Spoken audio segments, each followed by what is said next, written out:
tayyiban wa amalan mutaqabbalan.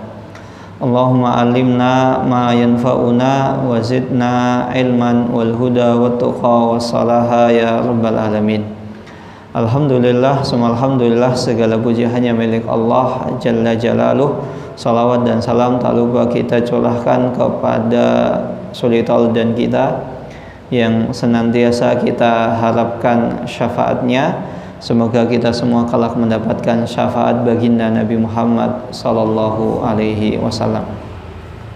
Bapak Ibu yang dirahmati Allah Subhanahu wa taala, alhamdulillah kita bisa bertemu kembali, berkumpul kembali di Masjid Miftahul Jannah. Dan sebelum mulai saya minta maaf karena pada hari ini tidak ada selebaran. Pertama karena qadarullah, saya biasanya ketika menyiapkan selebaran itu hari Selasa, jadi sehari sebelumnya. Saya sehari itu drop. Kemudian paginya ini, hari ini qadarullah langsung ada acara di Medan. Pulang sore sampai rumah, duduk sebentar, istirahat, mandi, langsung ke sini. Jadi saya minta maaf untuk tidak ada selebaran pada malam hari ini. Bapak Ibu yang dirahmati Allah Subhanahu wa taala, pada pertemuan sebelumnya disebutkan tentang hadis yang diriwayatkan oleh Imam Ahmad dalam musnadnya dan Imam Tirmidzi dalam kitab Jami'-nya, bahwasanya Rasulullah SAW itu memerintahkan kepada sahabat, tentunya kita masuk di dalamnya, karena perintah Rasulullah SAW di sini bersifat umum. Rasulullah SAW memerintahkan hendaklah seseorang itu memiliki sifat malu yang hakiki, yang sebenar-benarnya. Maka para sahabat mengatakan, ya Rasulullah, sesungguhnya alhamdulillah, segala puji bagi Allah, kami telah memiliki rasa malu, sifat malu. Tapi Rasulullah SAW mengatakan bukan yang demikian yang dimaksud seseorang memiliki rasa malu. Yang dimaksud dengan seseorang memiliki rasa malu, hendaklah dia senantiasa menjaga kepalanya, menjaga perutnya. Maksudnya menjaga kepala dan perut di sini yaitu seseorang menjaga pandangannya dari sesuatu yang Allah Subhanahu wa taala haramkan. Kemudian menjaga kepalanya dari mendengar sesuatu yang Allah Subhanahu wa taala haramkan. Dan dia menjaga kepalanya dari mengucapkan sesuatu yang Allah Subhanahu wa taala haramkan. Dan hendaklah dia juga menjaga wajahnya dari mendekatkan diri kepada kesalahan. Melakukan kesalahan dengan sengaja itu dosa. Tapi kalau orang tidak sengaja, nggak sengaja, atau misalnya lupa, insya Allah Allah akan ampuni. Rabbana la tu'akhidna in nasina aw akhtana. Sejatinya dosa-dosa yang dicatat untuk seorang hamba itu ada dosa-dosa yang dilakukan secara sengaja, sadar, tahu. Kalau tidak sengaja insya Allah tidak, atau lupa. Maka orang misalnya puasa, siang-siang makan, aku lali, nah insya Allah tidak masalah, tinggal lanjutkan puasanya. Beda kalau misalnya aku lali, sekalian yang mubadir tinggal setengah sekalian, nah itu batal dosa. Dan menjaga perut di sini maksudnya adalah menjaga perutnya dari memasukkan sesuatu apa yang Allah Subhanahu wa taala haramkan ke dalam kerongkongannya. Artinya dia menjaga harta apa yang dia hasilkan, penghasilannya dia pastikan dari sesuatu yang Allah Subhanahu wa taala halalkan. Jangan sampai yang haram, yang syubhat.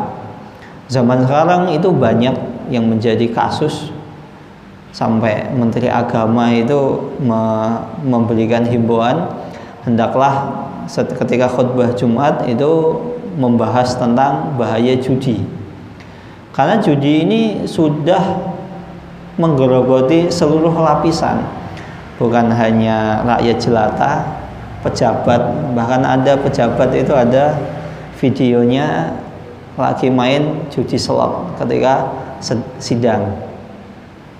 Bahkan belum lama ini ada salah seorang istri yang dia menjadi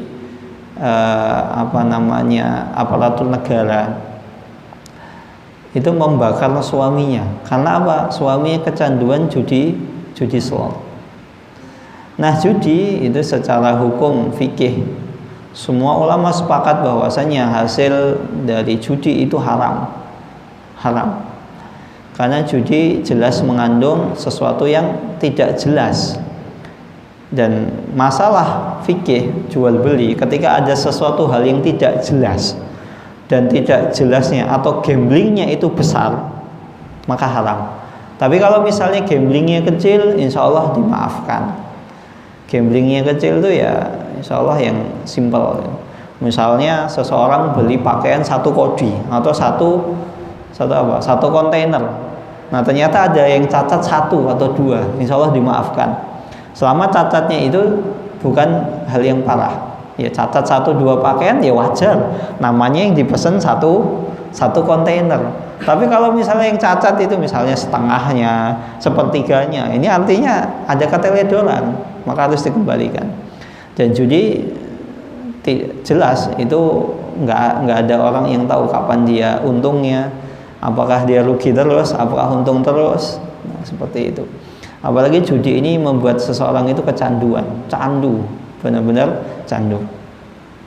Maka di sini seseorang diperintahkan untuk menjaga apa yang masuk ke dalam kerongkongannya. Ini berlaku bukan hanya untuk seorang suami, seorang istri juga wajib untuk mengingatkan suaminya, kepala rumah tangganya, hendaklah memastikan apa yang dinafkahkan kepada keluarganya dari sesuatu yang Allah halalkan. Jangan sampai sesuatu yang Allah haramkan. Apalagi zaman sekarang itu menjaga sesuatu yang halal dan haram itu sulit. Maka kita perlu meminta pertolongan kepada Allah Subhanahu wa taala. Dan begitu juga menjaga perut di sini adalah menjaga hati dari akhlak-akhlak yang tercela. Dan menjaga perut di sini juga masuk menjaga kemaluannya dari sesuatu yang Allah Subhanahu wa taala haramkan. Selingkuh, kemudian melakukan hal-hal yang menjumus kepada zina. Kalau sekarang ini lagi rame, ipar adalah maut. Bapak-bapak tahu? Mboten ya. Ibu-ibu semoga nggak tahu. Intinya ipar itu adalah maut, itu ada hadisnya. Alhamu al-maut. Ipar itu adalah maut. Kenapa ipar itu adalah maut? Karena orang ketika sama iparnya, itu jek sedulur, itu masih saudara. Sehingga orang menganggap itu seperti pasangan kita. Padahal ipar itu adalah orang lain.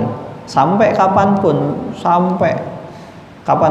selama istri atau suami kita belum meninggal, ipar itu tetap orang lain. Beda kalau suami atau istri kita meninggal, kemudian kita nikah dengan ipar kita, boleh saja dengan ketentuan tidak dipersyaratkan. Tidak dipersyaratkan itu nanti nek aku mati, kowe nikah karo adikku atau masku, nah itu nggak boleh. Tapi kalau memang tidak sengaja, ternyata memang ya sama-sama mau, ya boleh.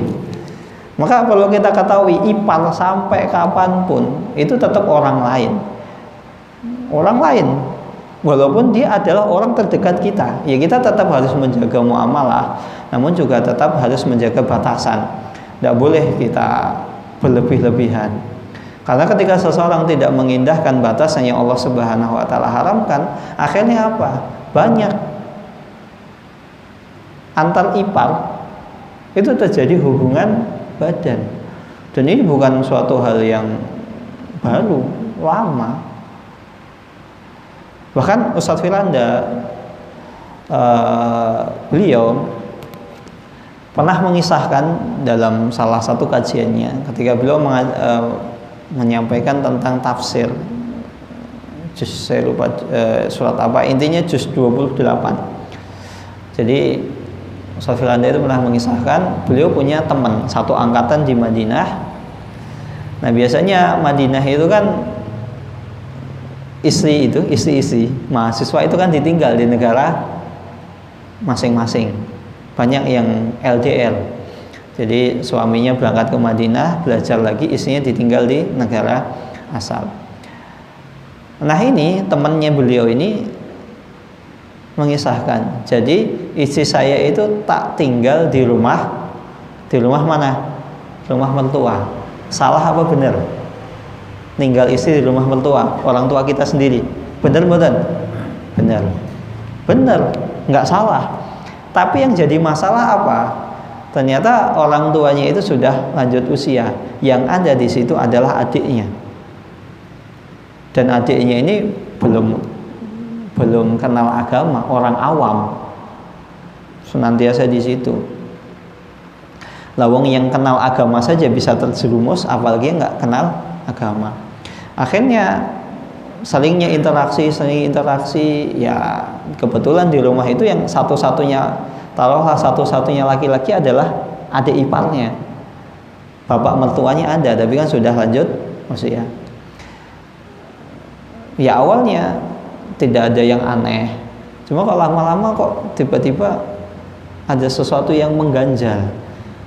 Usut punya usut, akhirnya ketika Allah Subhanahu wa Ta'ala buka tabirnya, jadi anak teman Ustaz Firanda ini qadarullah sakit dan membutuhkan donor darah. Nah, ketika anak sakit, otomatis sebagai orang tua kan langsung siap. Sini, saya sebagai orang tua siap untuk mendonorkan darah saya. Ketika mau mendonorkan darahnya, ternyata tidak cocok. Aneh, kok nggak bisa? Darah itu kan ada yang A, O, AB, B plus dan lain sebagainya. Sama, misalnya sama-sama O, loh kok nggak bisa? Katanya beda kromosomnya atau apanya. Akhirnya ya penasaran, dicek, tes DNA. Ternyata anak tersebut bukan DNA-nya, bukan DNA dia. Kaget, itu siapa? Tanya ke istrinya. Ini saya tes DNA, ini bukan anak saya. Beda DNA-nya. Istrinya dipaksa, tidak mau ngaku. Sampai akhirnya satu rumah itu dites semua. Ternyata ketahuan, ternyata DNA yang cocok adalah dengan adik iparnya. Maka hati-hati, daripada kita misalnya di rumah kita misalnya ada adik ipar kita, ya mending kita kontrakan. Atau daripada misal nggak punya uang kontrakan, nggak bisa kontrakan, ya sudah tinggal di rumah mertua kita, orang tuanya, yang notabene dia lebih tahu. Tentu masing-masing orang itu punya ya prioritas masing-masing. Dan ini yang perlu digarisbawahi. Memang ketika menitipkan di orang tua kita tidak salah, tapi ada sesuatu yang luput. Ternyata di situ ya tadi ada adiknya. Dan sebagaimana pepatah Jawa, witing tresno jalalan saka kulino. Cinta itu bisa terjadi karena seringnya interaksi. Begitu. Nah, ini insyaallah. Nah, Bapak Ibu yang dirahmati Allah Subhanahu wa taala, inilah rasa malu yang ditekankan oleh Rasulullah SAW, yaitu rasa malu. Hendaklah kita menjaga kepala kita, perut kita, dan hendaklah kita juga senantiasa mengetahui bahwasannya ajal kita ini dekat. Ini rasa malu yang dengan ketika kita menjaga kepala kita tahu ini yang membeli siapa, sehingga kita malu untuk bermaksiat. Perut kita ini yang memberikan kesehatan siapa, sehingga kita malu untuk bermaksiat kepada Allah Subhanahu wa taala. Dan hendaklah kita senantiasa mengingat kematian, dan bahwasannya barang siapa yang menginginkan akhirat, maka hendaklah dia meninggalkan perhiasan dunia. Dunia ini menyilaukan. Tidak ada orang yang di dunia ini itu puas dengan kekayaannya, tidak ada. Kecuali orang-orang yang Allah Subhanahu wa Ta'ala beri rahmat. Orang kalau kaya, lihat orang yang lebih kaya, aku pengen meneh. Maka Rasulullah SAW pernah mengatakan, kalau seandainya, dalam sebuah hadis yang artinya, kalau seandainya seseorang itu diberikan satu wadi, satu gunung emas, maka dia akan minta satu gunung emas lagi. Kapan dia akan puas? Ketika mulutnya itu sudah disumpal dengan tanah, baru puas. Kapan itu? Ketika kematian. Maka orang ketika senantiasa mengejar dunia, salah satu cara agar dia ini tidak tamak dengan dunia, ingat mati, ingat akhirat. Kapanpun Allah Subhanahu wa Ta'ala itu mampu untuk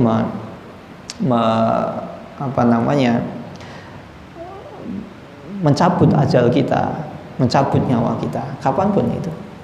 Nah, Bapak Ibu yang dirahmati Allah Subhanahu wa Ta'ala, maka oleh karena itu rasa malu yang terpuji, yang diinginkan oleh Allah dan Rasulnya, itu bukan hanya seperti ucapan para sahabat, ya Rasulullah, sesungguhnya kami memiliki rasa malu, bukan seperti itu.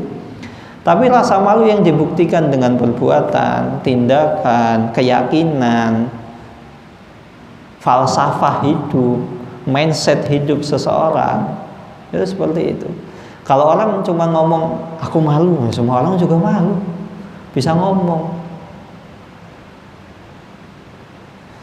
Maka Bapak Ibu yang dirahmati Allah Subhanahu wa Ta'ala, kita perlu ingat bahwasanya Rasulullah SAW itu benar-benar memiliki rasa malu. Bahkan dikisahkan Rasulullah SAW itu saking malunya, itu diibaratkan rasa malu Rasulullah SAW, karena Rasulullah SAW asyadda hayaan minal adra fi hidriha. Malunya Rasulullah SAW itu seperti lebih malu dibanding seorang gadis dalam pingitan. Ini seorang gadis dalam pingitan ya dalam konteks yang wajar. Orang kalau misalnya mau dinikahi, perempuan itu mau nikah, mau dinikahi, biasanya kan dipingit. Bahkan saking masyarakat kita saking benar-benar pengen menjaga perempuan tersebut, nggak boleh keluar rumah kemana-mana, nggak boleh. Pokoknya saya kurang tahu ya, ada sebagian masyarakat kita ini kalau dia dipingit mau nikah nggak boleh keluar rumah sekian hari, itu kan ada seperti itu. Nah, tapi Rasulullah SAW ini malunya beliau ini lebih malu dibanding gadis pingitan. Ya walaupun sekarang sangat disayangkan gadis-gadis sekarang tidak seperti zaman dulu. Ya, semoga Allah Subhanahu wa Ta'ala mengembalikan izzah wanita-wanita muslimah kepada tempat asalnya.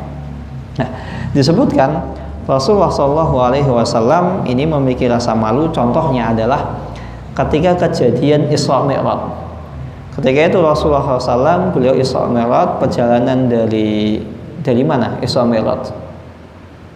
Isra Mi'raj itu perjalanan dari mana? Dari Masjidil Haram ke Masjidil Aqsa. Jadi Isra itu perjalanan malam. Yang dimaksud Isra itu dari Masjidil Haram menuju Masjidil Aqsa. Nah, ketika itu Rasulullah SAW itu ditemani oleh malaikat Jibril. Adapun Mi'raj itu artinya adalah naik. Jadi dari Masjidil Aqsa ke Sidratul Muntaha. Nah, ketika kejadian malam Isra Mi'raj, Rasulullah SAW itu diberi wahyu oleh Allah Subhanahu wa Ta'ala untuk melaksanakan sholat sebanyak berapa kali? 50 kali sehari semalam. Artinya kalau kita ini 24 jam, ya berarti setiap 1 jam itu sholat 2 kali, setengah jam sholat gitu. Maka Rasulullah SAW setelah mendapatkan wahyu, beliau turun ketemu Nabi Musa alaihissalam. Kemudian Nabi Musa alaihissalam bertanya, ya Rasulullah, apa yang diwahyukan Allah kepadamu? Dan Rasulullah SAW mengatakan, aku diperintahkan untuk sholat sehari 50 kali. Maka apa kata Nabi Musa alaihissalam ketika itu di langit kelima? Sesungguhnya umatmu itu tidak akan mampu sholat sehari 50 kali, tidak mampu. Umatku saja yang diberikan Allah kekuatan melebihi umatmu itu nggak sanggup, apalagi umatmu. Maka coba kamu kembali kepada Allah Subhanahu wa taala, minta keringanan. Kemudian Rasulullah SAW kembali menghadap Allah Subhanahu wa taala. Tentunya ini kita tahu ini dari wahyu. Dan kita sebagai seorang mukmin ya tinggal sami'na wa ata'na, kita dengar, kita taat, kita imani. Karena hal-hal yang gaib ini hanya bisa kita ketahui dari hadis-hadis sahih dan mutawatir. Nah, hadisnya ini mutawatir, maka kewajiban kita cukup beriman. Kembali kepada Allah Subhanahu wa taala, kemudian Allah Subhanahu wa taala meringankan menjadi 5 kali sehari. Jadi 5 sholat, 5 waktu, tapi setara dengan 50 kali. Kemudian Rasulullah SAW turun ketemu Nabi Musa. Nabi Musa bertanya, gimana? Sekarang sudah menjadi 5 kali sehari. Kemudian Nabi Musa mengatakan, coba minta keringanan lagi. Nah, Rasulullah SAW ketika mau kembali kepada Allah Subhanahu wa taala malu. Udah 5 udah cukup lah. Masa mau mau nawar lagi kan enggak enak. Nah, seperti ini malunya Rasulullah SAW. Begitu juga malunya Rasulullah SAW itu dikisahkan ketika itu Rasulullah itu sedang mengadakan acara walimah. Ketika itu Rasulullah SAW menikah dengan Saudah bintu Zam'ah. Nah, namanya walimah itu kan orang banyak datang. Dan walimah zaman dulu beda dengan sekarang. Walimah zaman dulu kan ya Rasulullah SAW ketika itu mengutus Anas bin Malik, panggil sahabat-sahabatku untuk datang di walimahku. Datang Anas mengumumkan datang serombongan, sampai kira-kira Anas ketika mengumumkan udah nggak ada orang lagi. Nah, Rasulullah SAW sudah kayaknya sudah nggak ada yang datang. Rasulullah SAW siap-siap untuk pergi. Ternyata tiga orang laki-laki.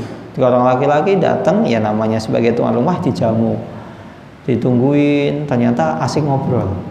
Akhirnya Rasulullah SAW keluar dari rumahnya menuju rumahnya Aisyah, ngobrol dengan Aisyah. Kemudian selesai ngobrol dengan Aisyah, balik ke rumahnya, pengen ketemu istrinya yaitu Saudah. Tapi ternyata apa? Bukan Saudah, Zainab bintu Jahshin. Lupa, agak error ini, mohon maaf. Jadi ketika itu nikah dengan Zainab bintu Jahshin. Nah, kemudian selesai ngobrol dengan Aisyah, kembali ke rumah walimah. Ternyata 3 orang tadi masih ada.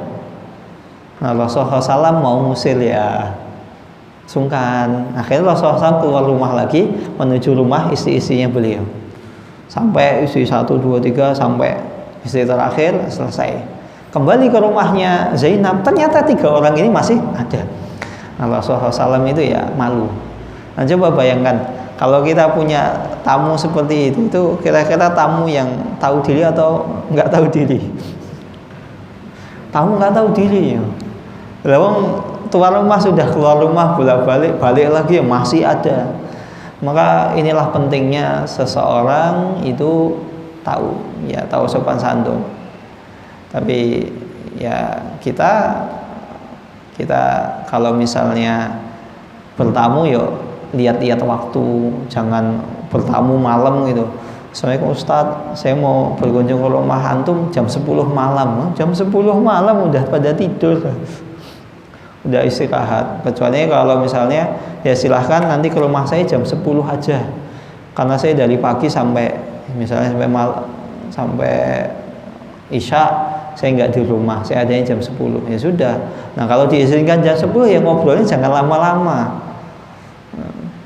Apalagi sering kejadian itu tilik bayi kalau saran saya itu kalau mau tilik bayi setidaknya itu ketika usia bayi itu sudah menginjak sekitar 3 bulan.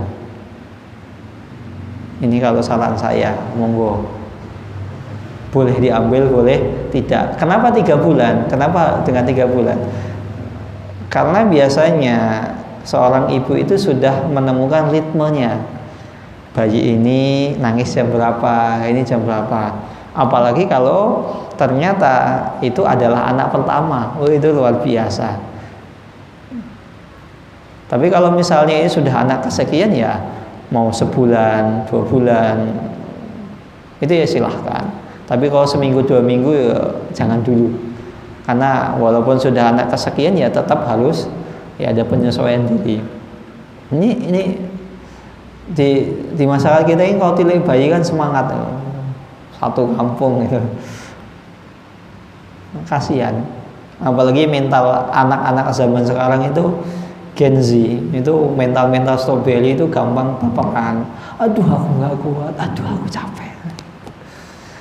Gampang karena mental. Oh kok anaknya kok hitam ya, padahal bapak ibunya putih. Nah, langsung besoknya bisa jadi.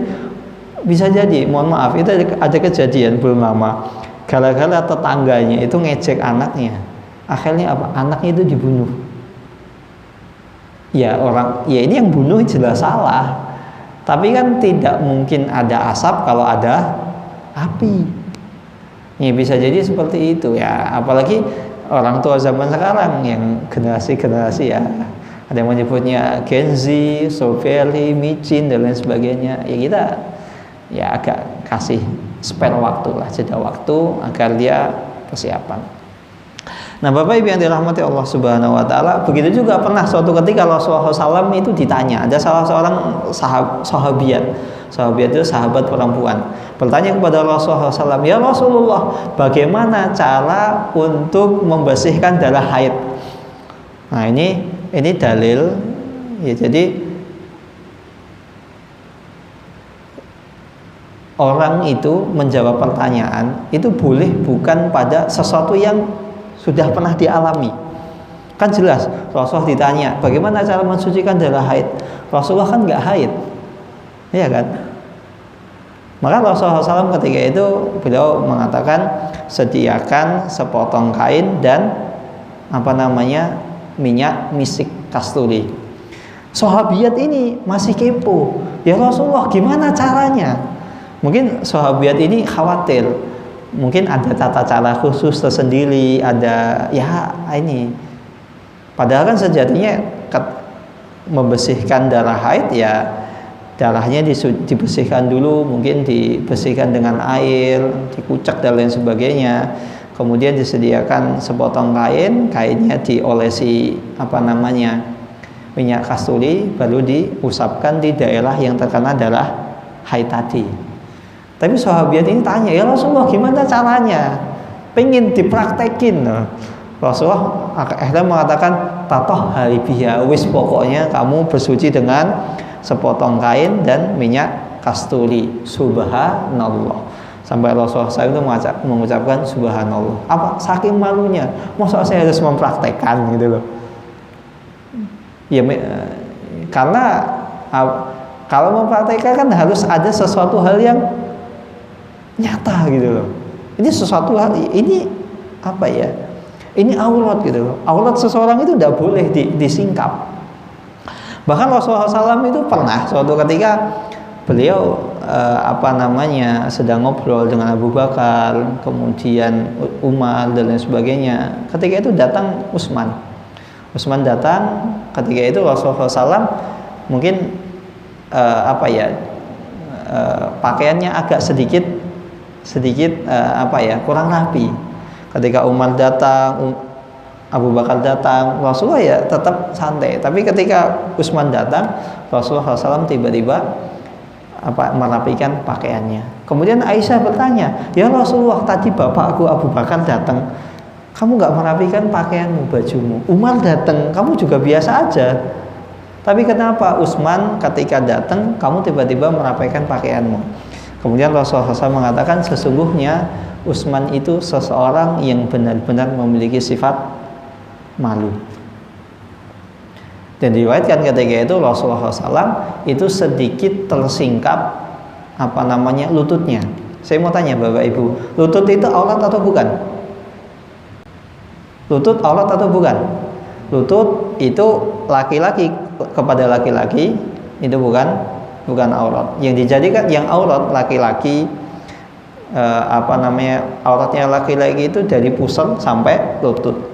Maka lutut dan pusar itu bukan termasuk aurat. Tapi jangan mentang-mentang pusar itu bukan aurat kemudian nggak pakai baju gondal-gandil pusarnya, ya itu ya kurang bagus lah.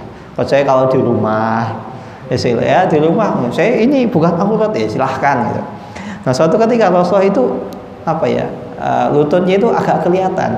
Umar masuk, Abu Bakar masuk, Rasulullah SAW tidak merapikan pakaiannya. Tapi ketika Utsman masuk, tadi dirapikan. Nah, Rasulullah SAW mengatakan karena Utsman ini seseorang yang memiliki sifat malu. Maka ketika kita bertemu dengan seseorang yang orang itu mungkin punya sifat malunya lebih dibanding orang lain, maka kita tentu harus menyikapinya dengan sikap yang berbeda, boleh. Karena mungkin bagi Utsman lutut itu adalah aurat, walaupun sejatinya itu bukan aurat.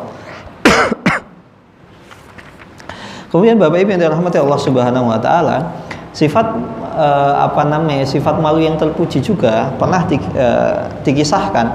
Suatu ketika Ali bin Abi Thalib itu ingin konsultasi kepada Rasulullah SAW, karena Ali bin Abi Thalib ini terkenal dengan seorang laki-laki yang maddaan. Apa itu maddaan? Maddaan itu air madinya banyak. Apa itu air madi? Air madi itu air yang keluar karena disebabkan syahwat, bukan mani. Jadi airnya itu encer, bening, dan ini air madi itu najis. Nah, Ali bin Abi Thalib ketika itu ingin bertanya kepada Rasulullah SAW, tapi mau bertanya kepada Rasulullah malu. Karena apa? Ali itu adalah menantunya Rasulullah SAW. Walaupun demikian, walaupun Ali itu memiliki sifat malu, tapi malunya Ali radhiyallahu taala anhu tidak menghalangi Ali untuk mempelajari agama Islam. Saya mohon maaf agak sedikit batuknya kambuh lagi ini. Jadi walaupun Ali itu memiliki sifat malu, tapi malunya Ali ini tidak menghalangi Ali untuk menuntut ilmu, untuk tahu suatu ilmu agama. Akhirnya Ali bin Abi Thalib menyuruh salah seorang sahabat untuk bertanya kepada Rasulullah, "Ya Rasulullah, bagaimana hukumnya seorang laki-laki yang keluar madinya banyak?" Maka Rasulullah SAW mengatakan, "Iksil dakaraka tawadda waqsil dakarok." Maka seorang yang keluar air madi itu najis. Jadi air yang keluar dari, mohon maaf, kelamin laki-laki itu terbagi menjadi 3. 1 mani itu suci. Mani itu keluar karena disebabkan hubungan badan, dan dia biasanya putih, lengket, gak pekat. Kalau madi itu relatif encer dan lebih bening. Madi ini najis. Kemudian ketiga, wadi. Wadi itu adalah air yang keluar setelah seseorang itu buang air kecil. Biasanya masih ada sisanya. Ada sebagian orang itu ketika buang air kecil itu ada kencing susulan lah istilahnya, kayak istilahnya apa nek basa Jawane niku? Anyang-anyangan, kayak anyang-anyangan ngoten. Kayak anyang-anyangan. Padahal dia sudah, mohon maaf, buang air kecilnya sudah selesai. Tapi tidak lama, mungkin setengah menit, 10 detik atau 1 menit setelahnya tiba-tiba keluar. Maka ini dinamakan wadi, dan wadi ini adalah najis. Nah, Ali bin Abi Thalib bertanya. Akhirnya bagi seseorang yang keluar madi, jadi cairan yang keluar karena disebabkan syahwat, mungkin melihat sesuatu atau apa, akhirnya keluar tanpa hubungan badan. Dan ini bukan, mohon maaf, bukan onani, bukan masturbasi. Kalau onani, masturbasi itu mani. Maka Ali bin Abi Thalib mengutus sahabat yang lain untuk bertanya tentang hukum mandi ini. Kalau mani, Ali sudah tahu. Wadi, Ali sudah tahu. Lah kalau ini madi gimana? Maka orang yang keluar mandi, maka dia diperintahkan untuk membersihkan kemaluannya, kemudian berwudu. Nah, kalau dia mau sholat, dia membersihkan kemaluannya terlebih dahulu, kemudian berwudu, kemudian dia wudu lagi untuk wudu sholat. Kenapa demikian wudunya 2 kali? Karena wudu pertama untuk membersihkan najis mandi, sedangkan wudu yang kedua adalah untuk sholat. Dan ini tidak bisa digabung. Karena apa? Dua-duanya wajib. Beda kalau misalnya seseorang habis junub mandi besar. Nih, mohon maaf, ini ketemu masalah fikih itu agak panjang. Jadi saya mohon maaf minta waktunya sedikit. Jadi kalau misalnya orang junub mandi besar atau apa. Nah, ketika seseorang mandi besar itu biasanya kan ada wudunya, ya kan? Nah, para ulama berbeda pendapat wudu ketika mandi junub itu wudunya di sini wajib atau sunnah. Maka ulama, jumhur ulama, kebanyakan ulama, mayoritas ulama mengatakan wudu yang dilakukan seseorang ketika mandi junub hukumnya adalah sunnah. Maka kalau seseorang itu sudah mandi junub kemudian berwudu langsung sholat, itu sah sholatnya.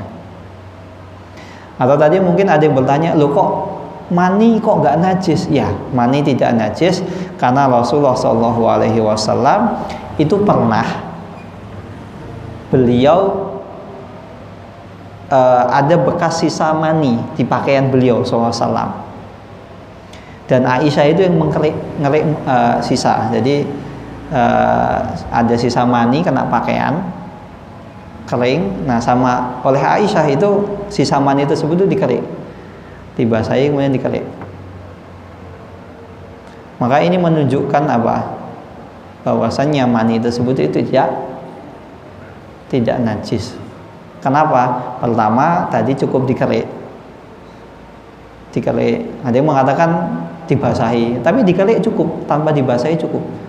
Ini dalil bahwasannya mani itu tidak najis. Kedua, lah kan pakai namanya mani yang sudah kering di pakaian.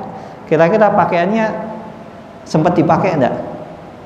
Jelas dipakai. Bukan orang selesai jemur kemudian langsung dilembiti, enggak. Itu ketika itu kisahnya. Jadi Rasulullah SAW itu sedang di rumahnya Aisyah, sedang bermesraan dengan Aisyah. Kemudian Aisyah melihat ada bekas mani di pakaian beliau, kemudian dikerik.